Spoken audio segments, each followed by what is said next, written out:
Mr. President, Excellencies, distinguished guests, good evening and welcome. Thank you for being part of our ceremony tonight. It is wonderful to see so many people gathered here in the General Assembly Hall at the United Nations headquarters to honour World Humanitarian Day. As we all join together here, events to mark the day are still underway in Panama, Colombia and Los Angeles, and have drawn to a close in 30 countries across the rest of the world, from Syria to Iraq, Mali to Nigeria, and Geneva to Myanmar.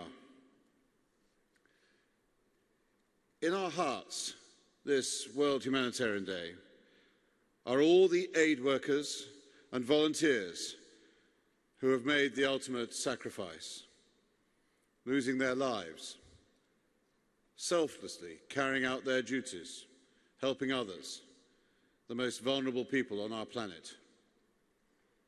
We salute and thank each and every one of them for their bravery, their commitment, and we honour their memory.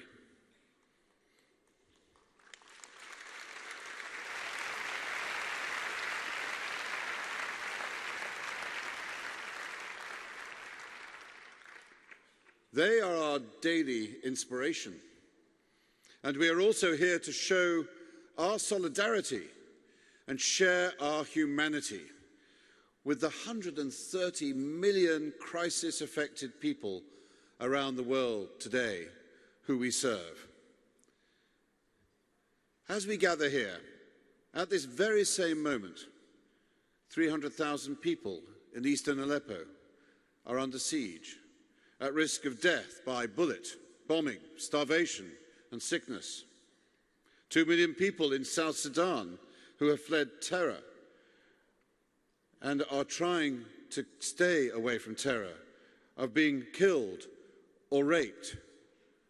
They are displaced and desperate for protection. As recently as last month, there was a brutal attack on aid workers in Juba, where one of our fellow humanitarians was killed and several were raped and assaulted. This is a grave atrocity on aid workers who have committed their lives to serving humanity. We must pursue and bring to justice the perpetrators. And Syria and South Sudan are just two cases of the humanitarian tragedies that are taking place around the world.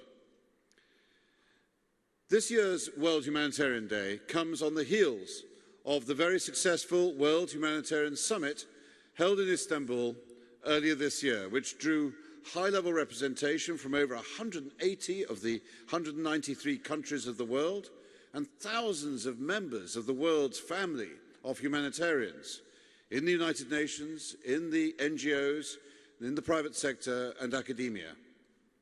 There, leaders committed to the Secretary-General's Agenda for Humanity, to better protect civilians in crisis, to uphold the humanitarian principles of impartiality, independence and neutrality, to reinforce respect for international humanitarian, refugee and human rights laws, and to leave no one behind.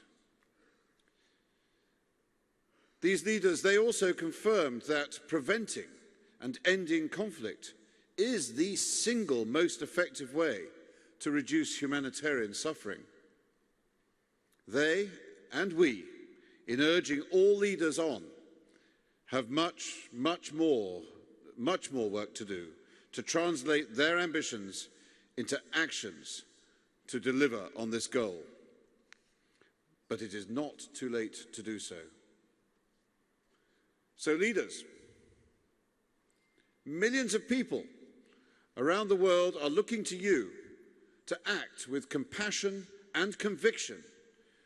The big prize from the summit will be in the transformation it brings to the lives of the 130 million people, our fellow citizens of the world, who need humanitarian assistance and protection now, tonight.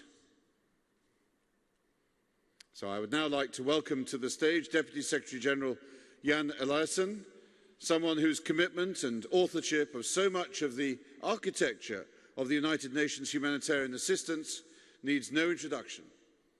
So thank you very much and enjoy our evening.